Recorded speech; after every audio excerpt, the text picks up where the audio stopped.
Segal was born in New York but spent his childhood in Allentown and Philadelphia. He received both his bachelor's and law degrees at the University of Pennsylvania. Upon his graduation from law school, Segal became a deputy attorney general in the office of William A.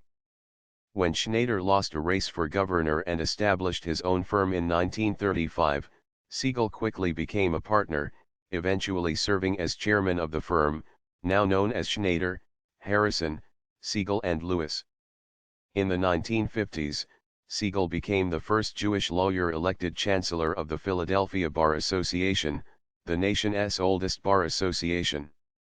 In 50 years as a corporate lawyer specializing in appellate work, Segal represented blue-chip clients including Bell Telephone, RCA, NBC, Hertz Corporation, Jimble Brothers, and also United Parcel Service, where he served for many years as director and general counsel.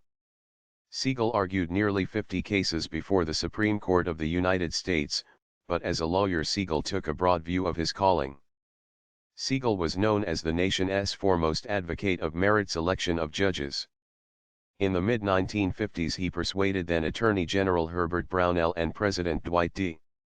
Eisenhower to submit to the American Bar Association Committee on the Federal Judiciary the names of all prospective federal judicial nominees, including the Supreme Court, for a report and recommendation on their qualifications. That practice has continued ever since, with presidents very rarely appointing a federal judge found not qualified by the ABA committee. Segal chaired that committee for 6 years and continued his key role in judicial selection long after he relinquished his chairmanship. In 1963, as the Civil Rights Revolution was heating up, Segal called Attorney General Robert F. Kennedy and asked why the president was not marshaling lawyers to help the civil rights movement. Kennedy convened a meeting of 244 prominent lawyers suggested by Segal and established the Lawyers Committee for Civil Rights under law, with Segal as CO chairman.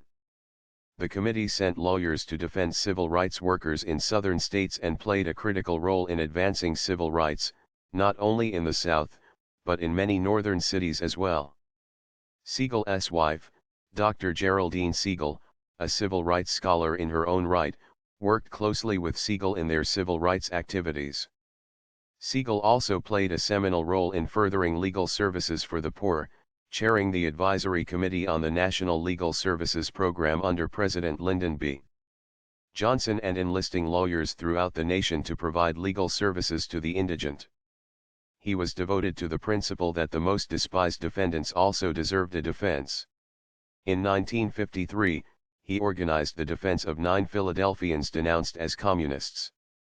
Segal received honorary degrees from the University of Pennsylvania, Temple University, Villanova University, Franklin and Marshall College, Dropsy College, Jewish Theological Seminary of America, Vermont Law School, Georgetown University, Suffolk University, and Hebrew Union College Jewish Institute of Religion. He received many other awards and honors from institutions and organizations throughout the world, among them the World Peace Through Law Award as the world's greatest lawyer, the National Civil Rights Award by the Attorney General of the United States, first Lifetime Achievement Award of the Lawyers Committee for Civil Rights under Law, the National Human Relations Award by the National Conference of Christians and Jews, and the Judge William H. In 1981, the University of Pennsylvania Law Review devoted a unique issue to Segal, with tributes from Supreme Court Justices William J. Leon Higginbotham stated, "When the High Court of History writes its judgment in praise of Bernard G.